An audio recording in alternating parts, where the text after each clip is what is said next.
weather or busy with a project, one of them. But I was out. I'm back here this week and I want to talk about a couple of things. So I want to get right into it. First of all, we're going to talk about um, the Ruth Bader Ginsburg. And after we talk about Ruth Bader Ginsburg, we're going to kind of let that flow into abortion. And we're going to end this show with Breonna Taylor and then finally 200,000. So we got a tight agenda. I'm going to try to squeeze it all in there. I might be moving fast, but hang with me so that we can understand that these are some provocative thoughts from a provoked mind. It's your girl Kelz. And to begin, we're going to use a quote from Ruth Bader Ginsburg herself, who basically, as you all know, passed away on Friday. She was the second female elected to the Supreme Court. And she was decidedly liberal, although some people would say arguably in the middle, but she was pretty liberal in her leanings. And that's primarily because she wanted to support women's rights and the rights of minorities or those who are less privileged or underrepresented. So the quote is this: "This is something central to a woman's life, to her dignity. It's a decision that she must make for herself. And when government confronts or controls that decision for her, she's being treated as less than a fully adult human responsible for her own choices." Now, Ginsburg made that statement in reference to abortion. Quiet as it's kept, many people think that she was actually pro-abortion or pro-choice, and she was. However, she had a few problems with it. And according to everything that I've read on her, what her primary problem was that abortion, the Roe v. Wade 1973 case, Roe v. Wade, was actually, she says, too much too fast. And because it was too much too fast, it allowed for all of the dissonance that we currently see. So from 1973 to current 2020, everybody who is interested in this particular bill, or I'm sorry, in this particular case, has had an argument or an agreement or a disagreement or a debate for or against Roe v. Wade. And what Ginsburg said, or I'm sorry, yes, Ruth Bader Ginsburg, RBG, what she said prior to the actual, after the actual decision, was that it was just too much, that she'd studied the case. This was prior to her sitting on the court. She studied the case, and while she applauded what the Supreme Court decided at that time, that she thought that they gave in to too many things. Excuse me. And what she wanted to be referenced, what she rather preferred, was that it was about women's equality. Excuse me, and equality is big.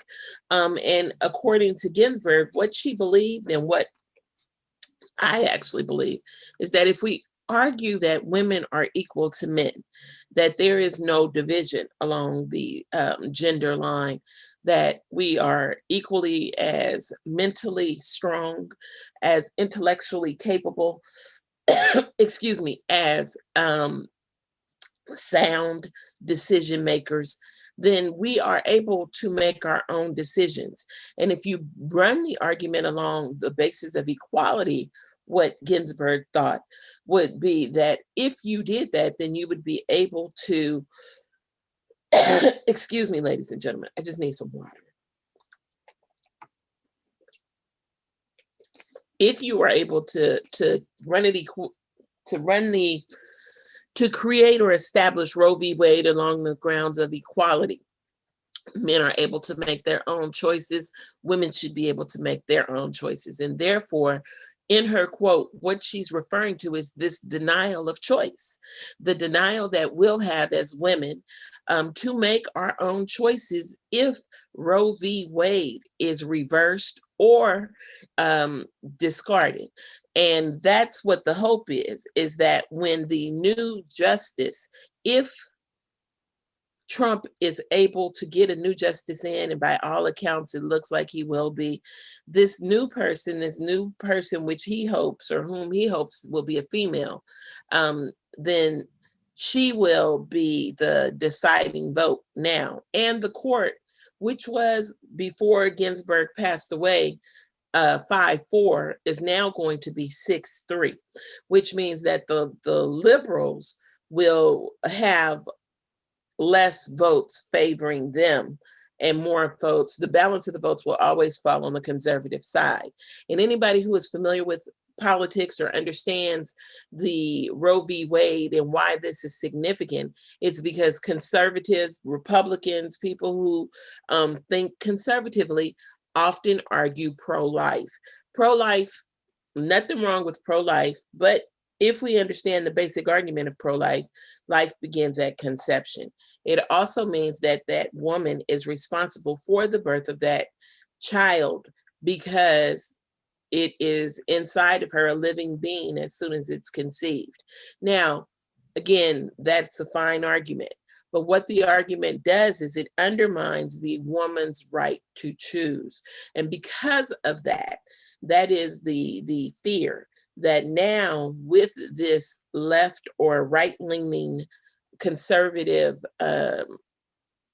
supposedly impartial judicial system, things will shift. And it will shift in a way that it will hurt amongst others, women. It will hurt the woman's right to choose. It's going to hurt many cases that come along that are favorable or towards African American or minorities or even the disabled. And that is something that we have to take into account because losing RBG was a big deal. It's a big deal to all of us who understand how law works and how it can swing the pendulum. And look, let's not kid ourselves.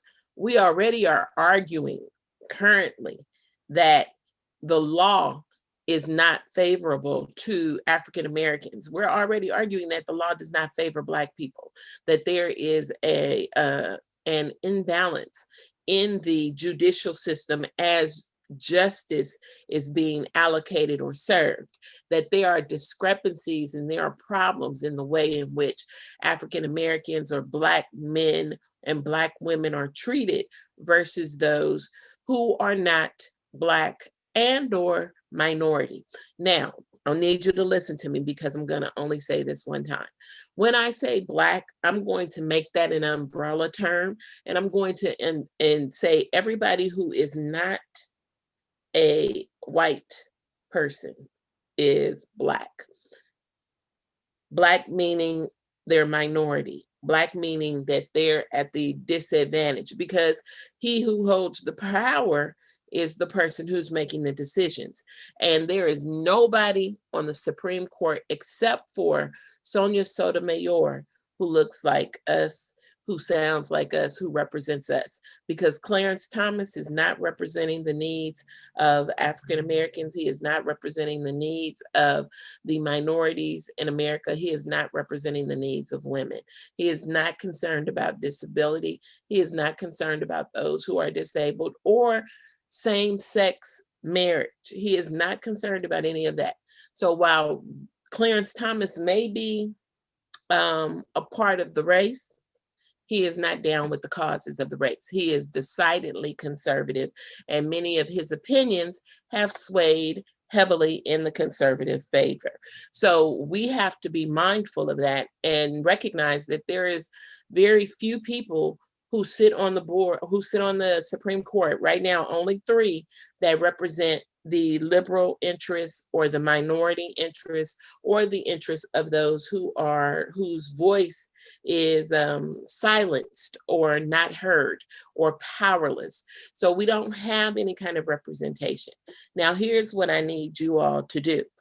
Given that, and given the fact that Trump is trying to push this through before November, okay, before we vote, he's trying to push it through. And he's trying to push it through, if not before November, he wants to get the act in progress so that the lame duck session, the period after he loses, we're just going to claim that he's going to lose. After he loses this presidency, in addition to fighting it, and in addition to trying to smear the image of the election process, in addition to trying to fight to keep his job, he is also going to be trying to push through this next juris. And we have to stand up and use our power as citizens in the United States, our power as voters who have people who represent us or supposed to be representing our interests. Now, so often I hear that the political process doesn't work. And I sat a week ago with a group of students who basically told me, none of this works. And it's really a fraud. The electoral college process is a fraud. And us trying to sway a vote is a fraud. It doesn't matter. Look at Bernie, they said. Look at what's happening now. Trump is doing whatever he wants to do and nobody cares. So here's our chance to make a change, okay? The people that sit in the Senate, the people that sit in Congress, the people that sit on the Hill represent you. They represent your interests. They come from your state, they come from your city, they come from your town, from your county, right? From your parish. They come from our communities. And so you push them and you pressure them to sway the vote.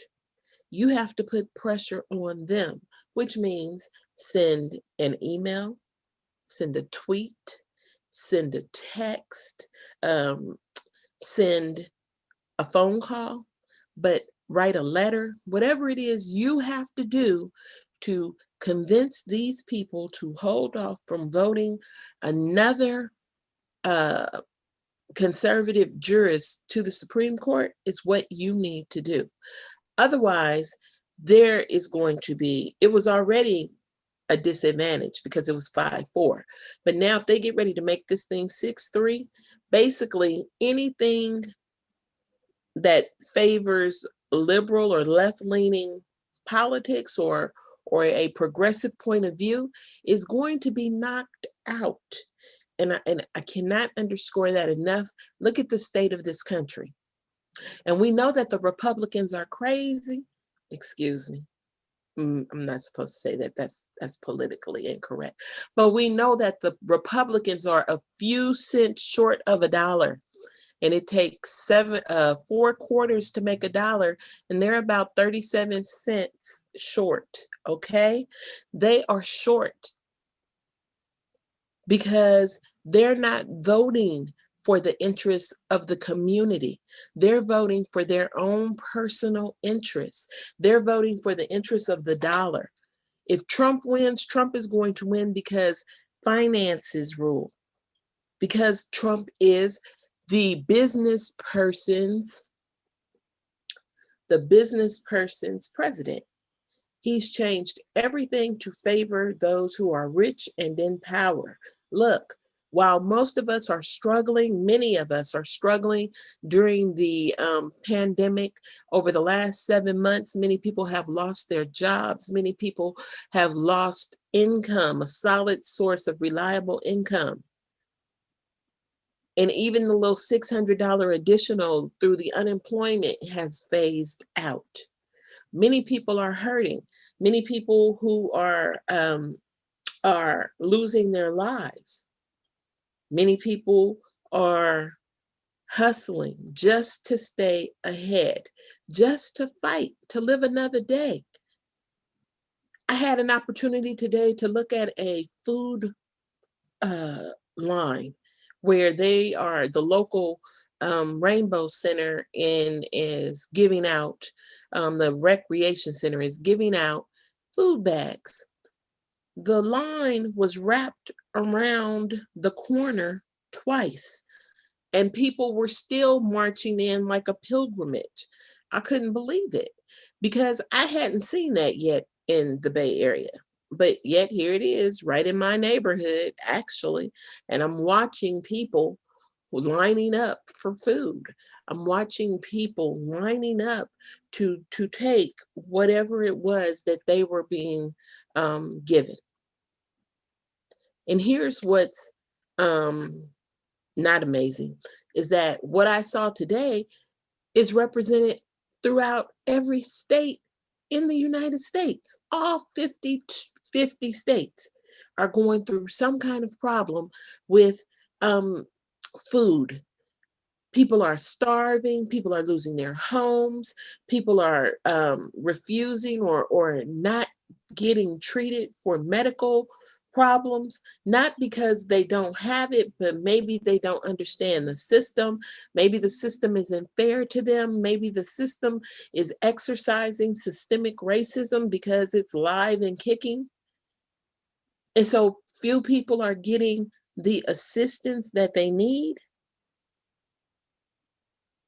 People are not doing what they need to do because not from any fault of their own, because they got to survive, right?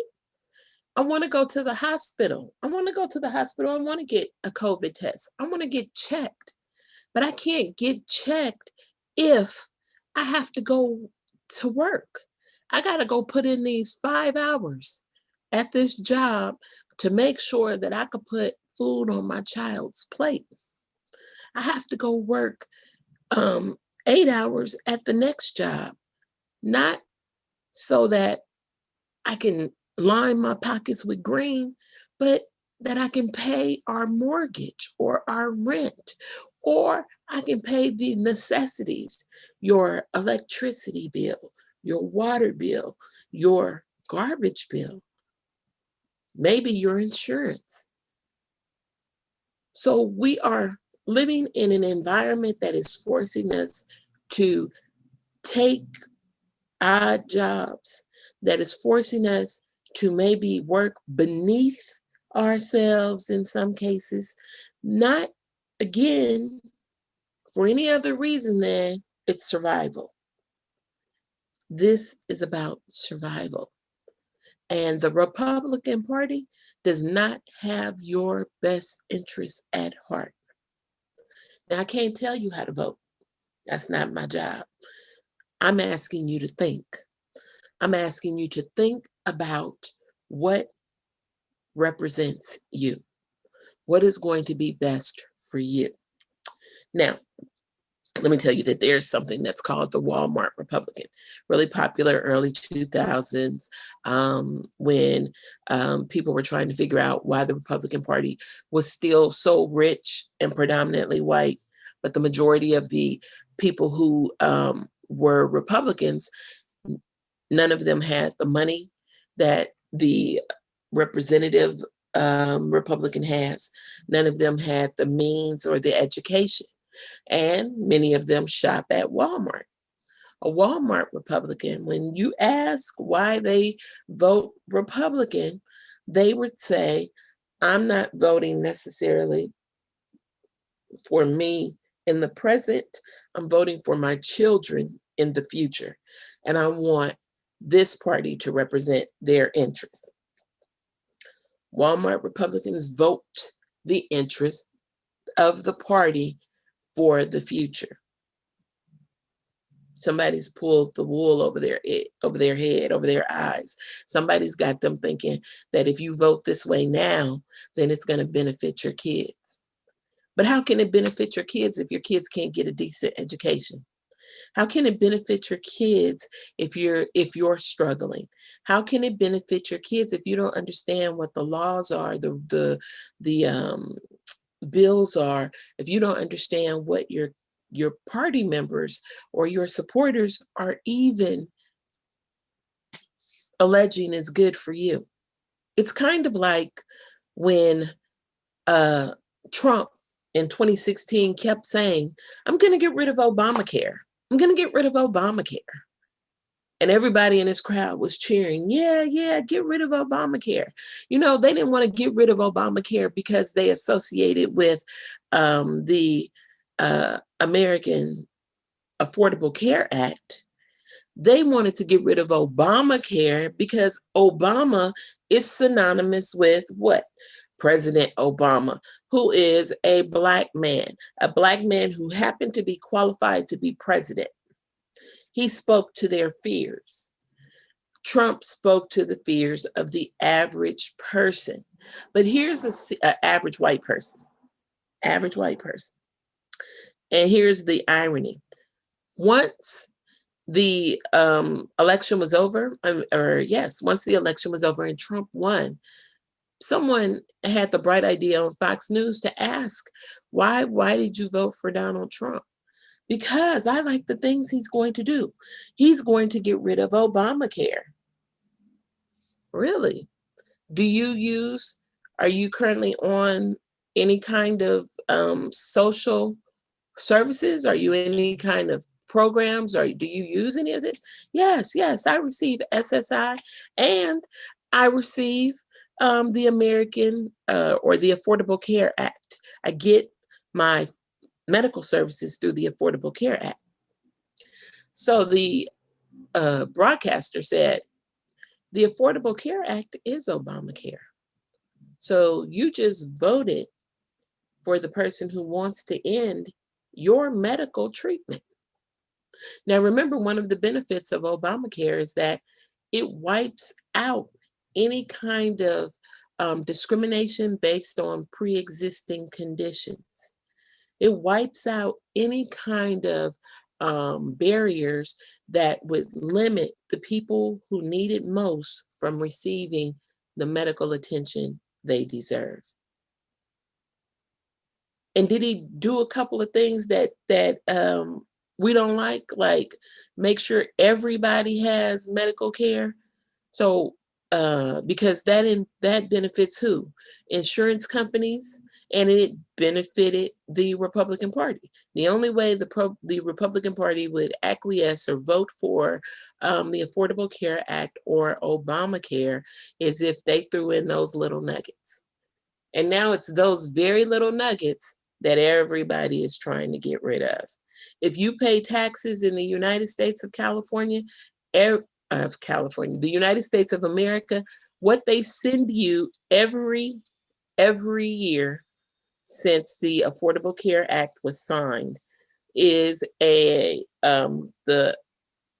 medical care form. And I can't remember what form number it is, but if you have medical insurance through your employment, through your company, through your agency, through whomever it is you work for, they send you that form that you must attach to illustrate or to show that you have medical coverage. If you don't attach that, they reserve the right to fine you or bill you because you can't afford the coverage or you don't have the coverage.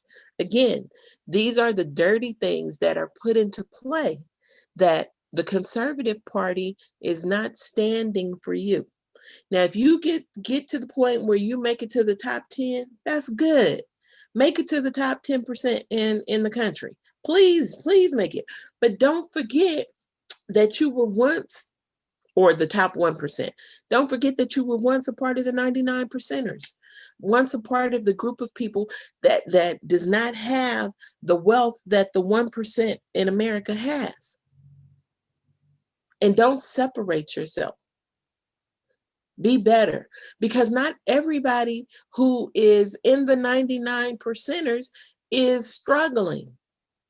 Not everybody, but there are many, many more who are, and many, many more who are not listening to me because they're at work. Many, many more who will not listen to you because they have to survive. And when you go into survival mode, all bets are off. Political interests, off, right? Um, Elections, off. Jurists, why do we care about the Supreme Court? Off. Level of understanding, off. And it's not because they don't want to know. And it's not because they're not concerned. It's because I don't have time for that. I'm trying to keep my family from being out there on the street. I don't have time for that. I'm trying to make sure that my children get a semi-decent education in a mediocre time. I don't have time for that. I'm trying to make sure that these children are fed, clothed, and have a bed, that their basic needs, right? Maslow's hierarchy, the basic needs are met. So I'm saying this to say this. It's up to us, ladies and gentlemen.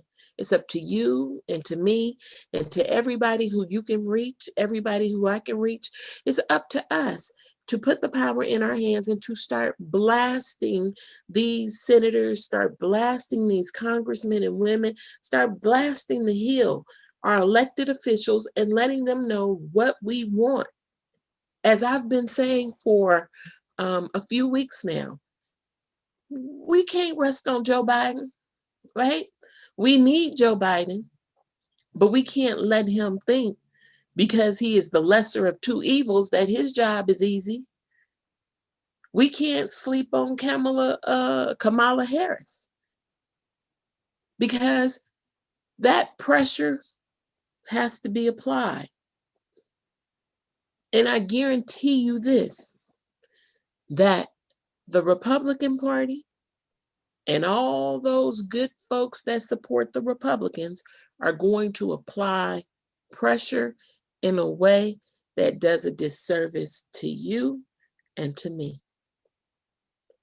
So we have to stay mindful of the fact that although we have in our minds, if we have in our minds that the viable candidate or the preferred candidate, the better candidate is Joe Biden and the Biden-Harris ticket, that we keep our fingers on their pulse, if you will. I can't say the neck anymore. I just see George Floyd. But we gotta keep pressuring them. We gotta keep our foot on the heels of our elected officials, because things are changing and things are going to change. I guarantee you, things will be changing. If Trump is able to get a sixth Republican jurist on the Supreme Court, the laws of the land will change. They will change. Take, for example, the Fourth Amendment. Fourth Amendment is the right to search and seize. That had already changed a few years back.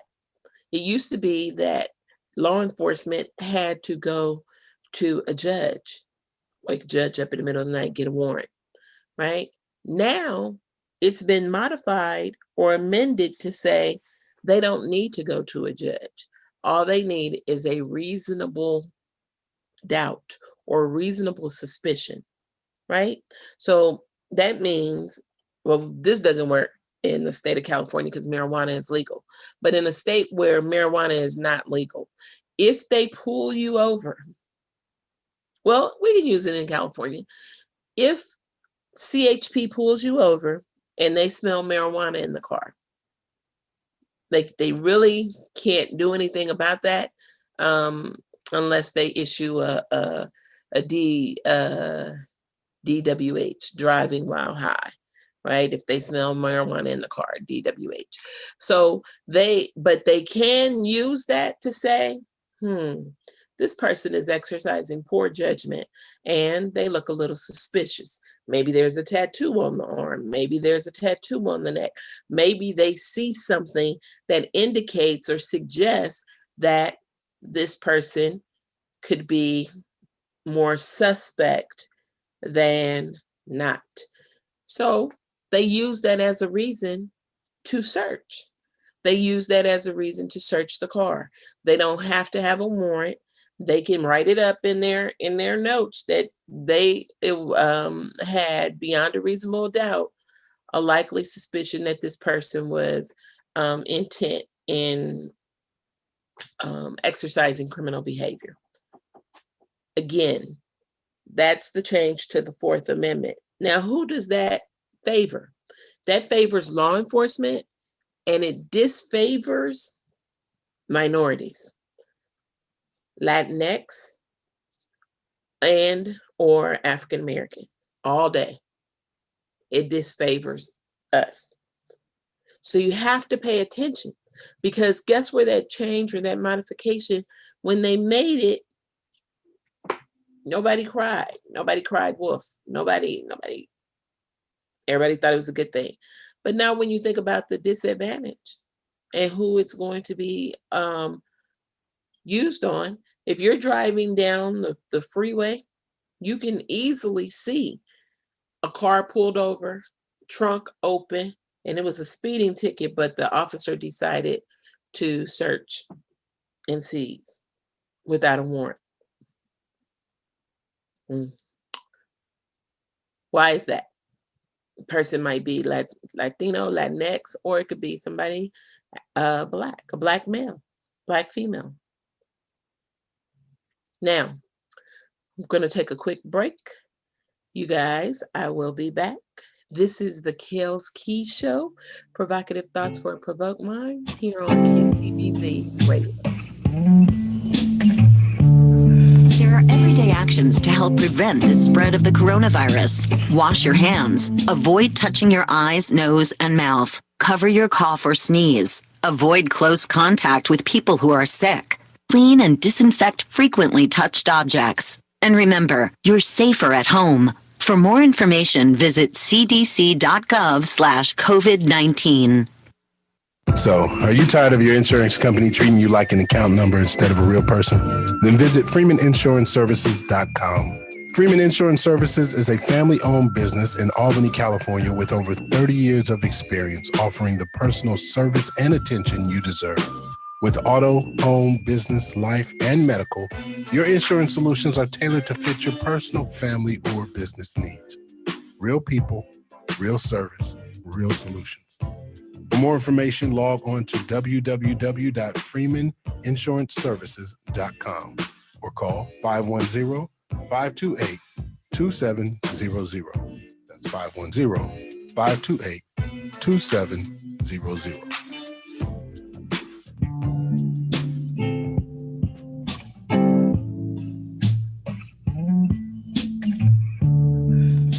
Hello. Hey there, beautiful people. Welcome back to the second half of Kelz Key, provocative thoughts from a provoked mind, here on KCBZ Radio, Destination Global. So, first half, I wanted to give Ruth Bader Ginsburg her props, tell her thank you very much for being one of my sheroes, because the work that she did and the life that she did and the life that she lived represented overcoming challenges and adversities, represented being able to stand, represented wisdom. And I'll end with her on this note. So one of the things that Ginsburg said at the early part of her career was that she had 3 strikes against her. The reason why she could not get a job immediately out of Columbia Law was because she was a woman. She was Jewish.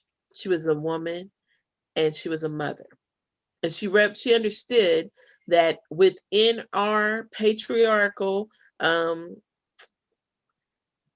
racist society, that there are things, racist and misogynist society, that these are the areas that were triple whammies for her. And yet she persevered. Now, I say wisdom because someone interviewed her and asked her, how did she see herself in comparison to Thurgood Marshall? And she said, well, I see Thurgood and they say, well, Thurgood was for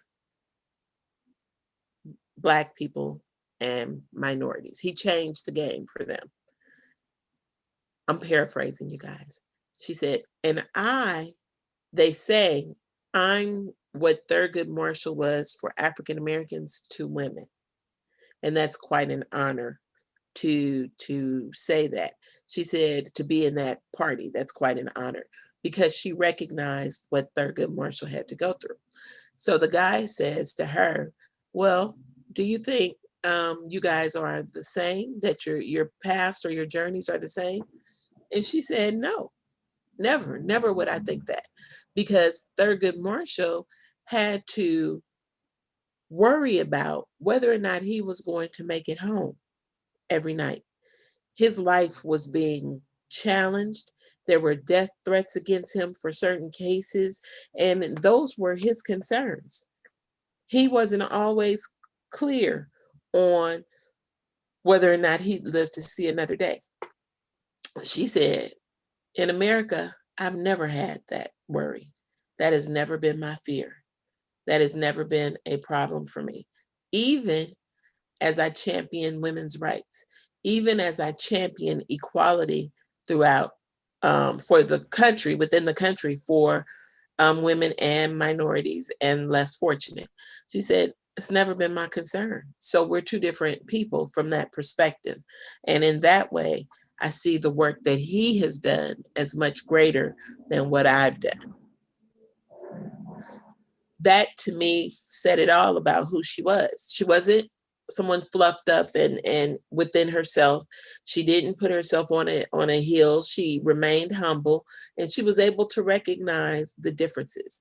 So that while people oftentimes want to group folks together, right? It's easy to group Thurgood Marshall and Ruth Bader Ginsburg together in terms of being pioneers, in terms of being champions for their causes and successfully leading the fight.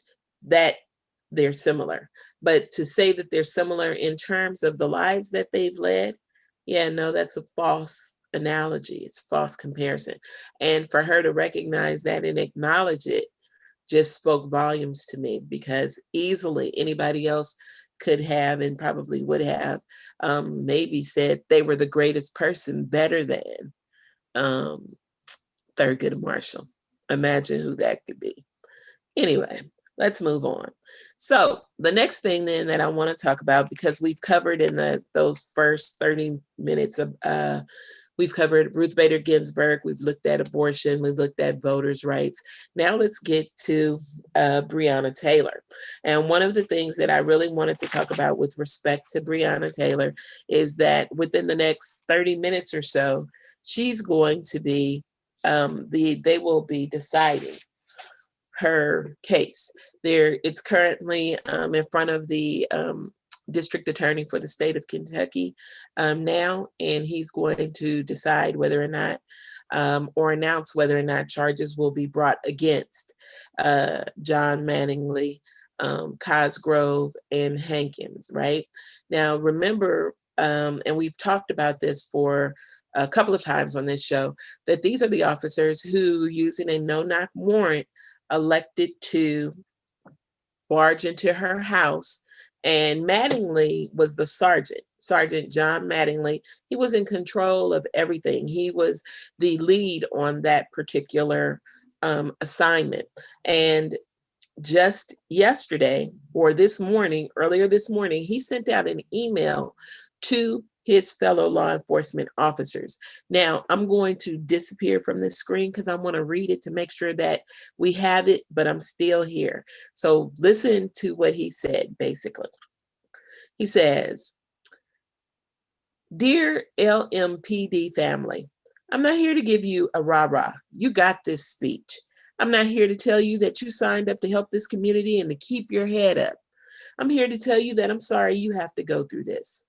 I'm sorry your families have to go through this. I'm sorry the mayor, Amy Hess, and Chief Conrad failed all of us in epic proportions for their own gain and to cover their asses. You do not deserve to be in this position This position allows thugs to get in your face, yell, curse, and degrade you, throw bricks, bottles, and urine on you, and expect you do nothing. It goes against everything we were all taught in the academy. The position that if you make a mistake, you are not at all good. He says that what you identify, police do not care about a person's skin color or what you identify as. We aren't better than anyone. This is not us against society, but it is good versus evil. Now, this is not us against society, but it is good versus evil. The police do not care about your skin color, and the police do not care about how you identify. This is about good versus evil. These are Mattingly's words. Yet, he also says that the police, that they don't care if you make a mistake. If he made a mistake, if John Mattingly, the sergeant in charge, made a mistake, why hasn't he apologized? Why hasn't he reached out to the Taylor family? Why hasn't he sent an email to said chief or said mayor or said colleagues to say, I apologize for my actions? Why has he not done that? Sure, the department did it to diffuse the situation, but I haven't heard anything from Mattingly, Cosgrove, or Hankinson that says to this family or to the community that they serve that they're apologetic or that they regret their decisions. No, they're not going to say that. They're going to stand adamant and they're going to stand defiant because they believe that with the no-knock warrant, they were in the right. That warrant gave them the power to bust down her door unannounced and to start shooting when Mattingly got shot. Now, we have to remember that the boyfriend says, I shot up in the air as a warning to scare away whoever was breaking into the house. But they had already broken in. And Cosgrove, Mattingly, and Hankinson just light up the place, which is how Breonna Taylor had 8 bullets in her. They were lighting up the place. But nowhere do they say, we apologize for that. Excuse me. Nowhere are they saying that we made a mistake. No, instead, he says, we're yelled at, cursed at, urine on. Yeah, I could believe that. Nobody ever said that position wasn't tough. So in the words that you were going to say, that you should have said to your colleagues, but you said what you were not going to say, yeah, you made the decision to take this job. And you made a decision to exercise integrity and ethics under the law. Now, those things aren't questions of law, but it's questions of morality. It's questions of ethics. It's questions of standards. And when you are electing not to acknowledge your wrong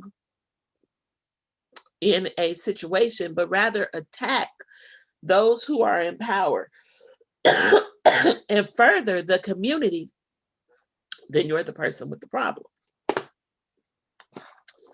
Oh no, my throat is just dry today. So give me a second, guys. You are the person with this problem. And so we have to consider that because, hey, in the next maybe 30 minutes, maybe they'll do it tomorrow morning.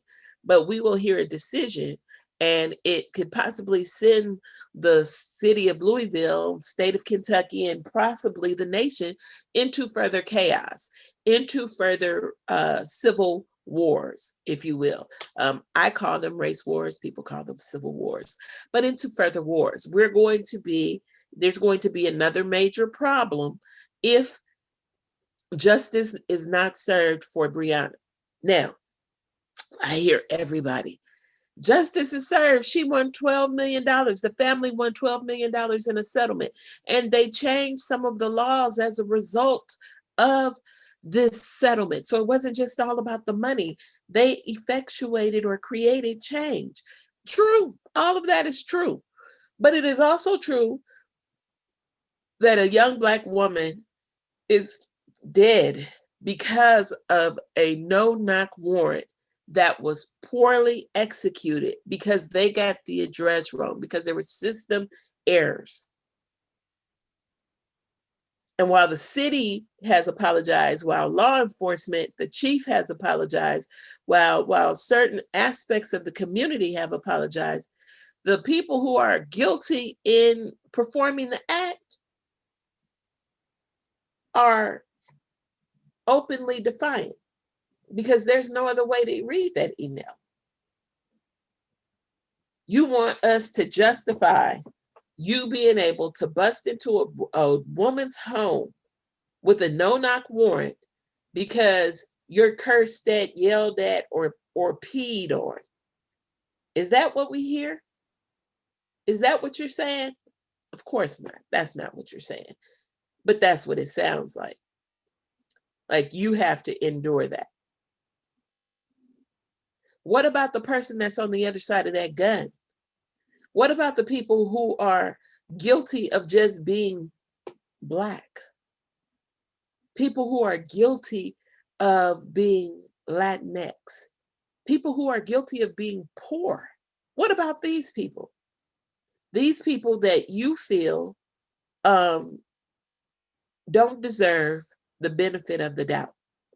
People that you feel are a threat because they may curse, yell, or pee on you. People that you feel justified in killing behind a terrible law, which has frankly been taken off for temporarily until they revamp it. But how is it that Mattingly can even serve up the nerve to send an email like that to the department and to his colleagues, openly justifying and defiant of his behavior? Openly, unapologetically law enforcement. You know how we're unapologetically Black? He's unapologetically law enforcement. And then to have the utter audacity to state it's not about race or gender ID. Yeah, it is. Yeah, it is. It's absolutely about that, because the very fact that you had to say it suggests that that's the underlying problem, or that could be a factor in your decision making. Just the very fact that you had to say it. Look, I'm not racist. I got a couple of Chinese friends, right? I got a couple of white friends. Or the white friend that tells you, I'm not racist. I got a couple of Black people in my life. I got some Black friends. Yeah, the very fact that you have to state that says that perhaps you are, and you're not even aware of it. Because the problem is that racism is rooted in prejudices, but it only can be enacted from a position of power. And if a person is asleep in the middle of the night and the other person has a gun or a batarang, guess who has the power? And it's the kind of power that sneaks up on you and lets you know I got the power, right? It's the kind of power that says I ain't got to apologize for crap. I'm the victim here. What about me? What about how I feel? That's what that email read like. And how do we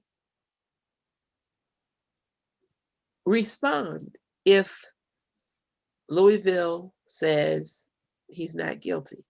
If the state of Kentucky says they don't have to stand trial? Now remember, Cosgrove and Hankinson are on desk duty. So they've been on desk duty for about maybe 4 or 5 months. Hankinson or Mattingly was suspended, but he wasn't just suspended because of Breonna Taylor. He was suspended because of other issues in his life. And they must have done a background check on him and found some other questionable things that he did. But as I said to you all 2 weeks ago, that is the core of systemic racism within law enforcement, that the people in charge will turn a blind eye to the questionable decisions that these beat officers or detectives or even COs are making in the line of duty. They'll turn turn their head so quick to ignore all of the complaints, all of the write-ups, because they need that man out there on that job. And so that's how Mattingly got off. He ain't had nothing to do with Breonna Taylor. The underbelly, the hush-hush reason, the reason that they let him go or put him on suspension is because of all of the other issues. But we know that it was the peace offering. It was supposed to be the peace offering for Breonna Taylor. But that's not good enough, especially in light of this email. That's not good enough. Because there is nowhere in this email that says, I'm sorry that this woman lost her life.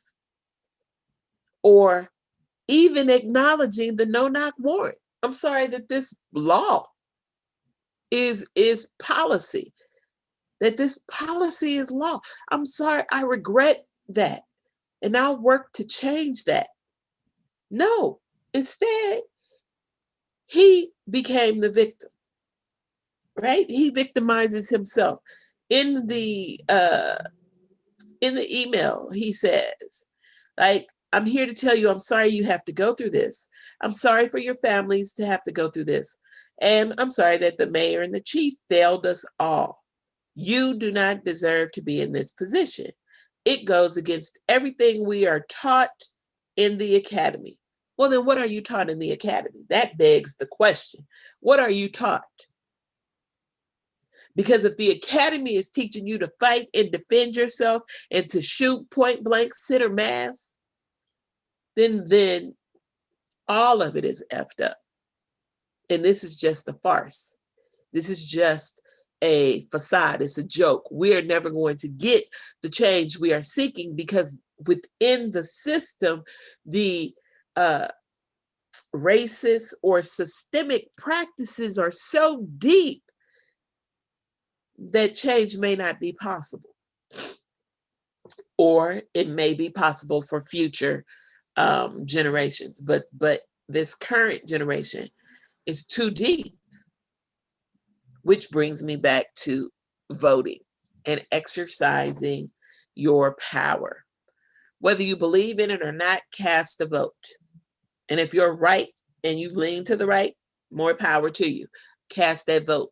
If you're left leaning, cast the vote, right? Because here's where your power can serve you.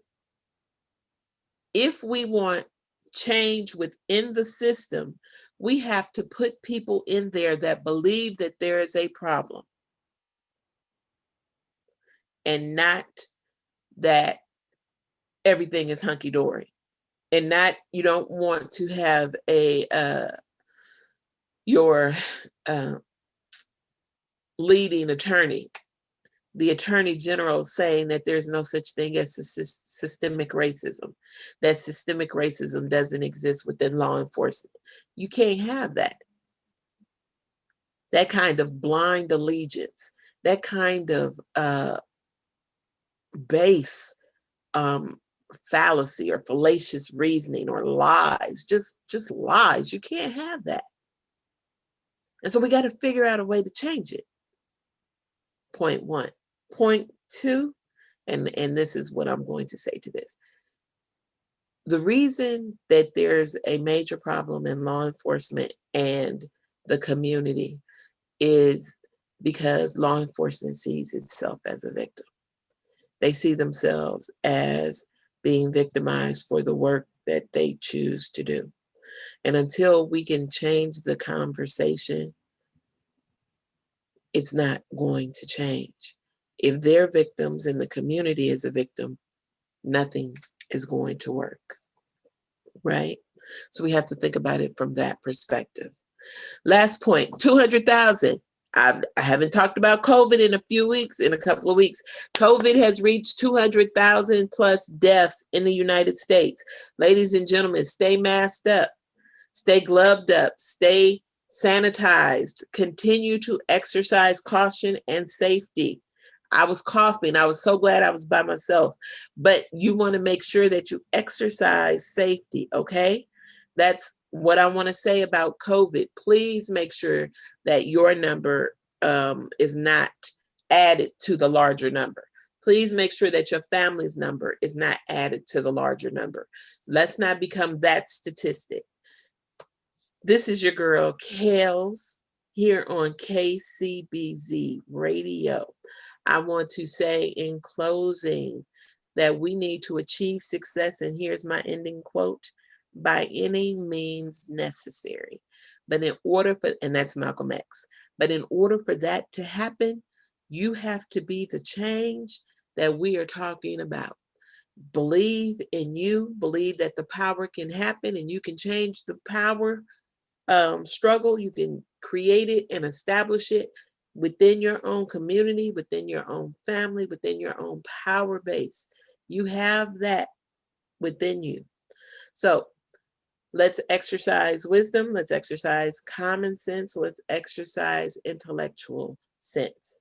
But let's be about it so we could get about it. There's work to do, and we're the workers for the job.